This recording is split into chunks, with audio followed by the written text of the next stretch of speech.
Nous sommes le jeudi 24 février et cette nuit, nous sommes à propos de l'Ukraine passée de la crise très forte à la guerre. Vladimir Poutine a en effet décidé d'attaquer militairement l'Ukraine. Il y a des bombardements, il y a des explosions, semblent être visés les ports, les aéroports, les infrastructures militaires. Quel est le but? Poutine dit qu'il ne veut pas occuper l'Ukraine, mais est-ce qu'on peut encore le croire après tous ces mensonges? Mais il semble bien que son objectif est de décapiter militairement l'Ukraine pour que les Ukrainiens ne puissent plus réagir à ce qui se passe dans leur propre pays. Il a même employé l'expression de dénazifier l'Ukraine, ce qui voudrait dire un changement de régime. Il évoque un génocide qui n'existe pas, un changement de régime, et pour cela, il faudrait qu'il envoie des troupes à Kiev, qu'il occupe le pays, parce qu'on ne peut pas faire cela sans occupation militaire.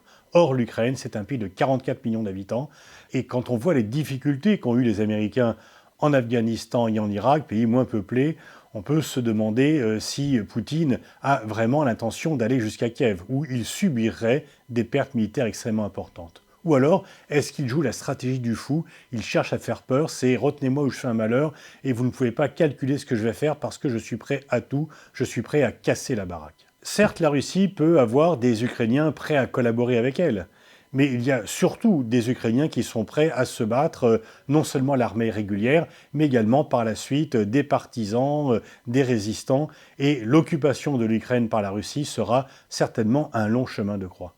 Alors oui, bien sûr, Poutine a violé le droit international, c'est la première guerre du XXIe siècle en Europe, mais plus qu'un crime, c'est une faute que Poutine a commis parce que par rapport aux objectifs qu'il recherchait, tout ceci est contre-productif et c'est la Russie et lui-même qui vont être les perdants de cette guerre. Alors bien sûr, il peut avancer ses troupes, faire reculer, éviter la présence de l'OTAN en Ukraine, mais du coup, le sentiment national ukrainien pour des générations et des générations est devenu anti-russe. Après les pressions, après les tensions, après la crise, désormais c'est la guerre. C'est ceci, les Ukrainiens ne pourront pas l'oublier. Il a aussi réussi à faire de l'OTAN une alliance plus soudée, plus solide que jamais, et que très certainement, outre l'augmentation des dépenses militaires des pays européens, la Suède et la Finlande devraient prochainement rejoindre l'OTAN. Et donc, même si effectivement Poutine préfère être présent militairement en Ukraine et avoir le contact à l'OTAN aux frontières de l'Ukraine et pas aux frontières de la Russie, il a face à lui un bloc beaucoup plus soudé, beaucoup plus anti-russe que jamais.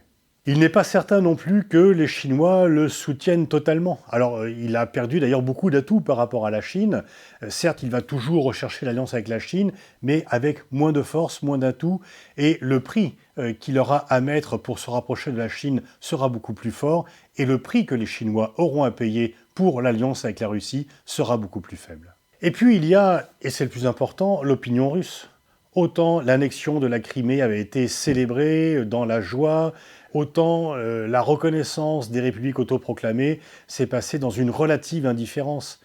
Et il n'est pas certain du tout que les Russes soient prêts à la guerre avec l'Ukraine, parce qu'ils ont de la famille en Ukraine, des amis, des proches, qu'ils se sentent proches de l'Ukraine et qu'ils n'ont pas envie de voir leurs enfants mourir pour la conquête ou l'occupation de l'Ukraine. Et plus que le droit international, c'est ce prix humain qui pourrait arrêter Poutine d'aller jusqu'au bout de sa logique guerrière et de passer des bombardements à l'occupation de l'Ukraine. Mais en tous les cas, il n'aura pas le regain de popularité qu'il attend en Russie. Et s'il y a un décompte des morts, non seulement en Ukraine, mais en Russie, le peuple russe lui en fera payer la responsabilité morale. Et donc par rapport à la place qu'il veut laisser dans l'histoire, il n'est pas certain que Poutine ne soit pas allé trop loin. Il aurait pu s'arrêter à l'occupation de fait d'une partie du Donbass et dire qu'il avait finalement marqué les esprits et obtenu un gain psychologique, politique et stratégique. Mais là, en allant beaucoup plus loin, eh bien, il risque de se mettre en difficulté et devoir faire face à un front élargi contre lui. Mais il est important que les Occidentaux ne se contentent pas justement d'une riposte occidentale. Riposte occidentale, les pays de l'OTAN, mais aussi bien sûr les alliés stratégiques de l'Occident, Japon, Corée, Australie. Il faut aussi aller plaider devant les pays africains, latino-américains, asiatiques, que ce n'est pas une bataille de l'Ouest contre la Russie, que ce n'est pas une bataille des démocraties contre un régime autoritaire, que c'est une bataille pour le droit. Et donc convaincre les autres pays que c'est le droit international qui est menacé et qu'ils sont également menacés. Il faut à tout prix élargir le front occidental et de ne pas apporter uniquement une réponse de l'Ouest contre le reste et empêcher Poutine justement, d'avoir des liens avec des pays non occidentaux qui viendraient se solidariser avec lui. L'heure est grave, je pense que Poutine a commis une erreur d'appréciation majeure. L'Ukraine va en payer le prix, l'Europe va en payer le prix, mais lui-même et la Russie vont également en payer le prix.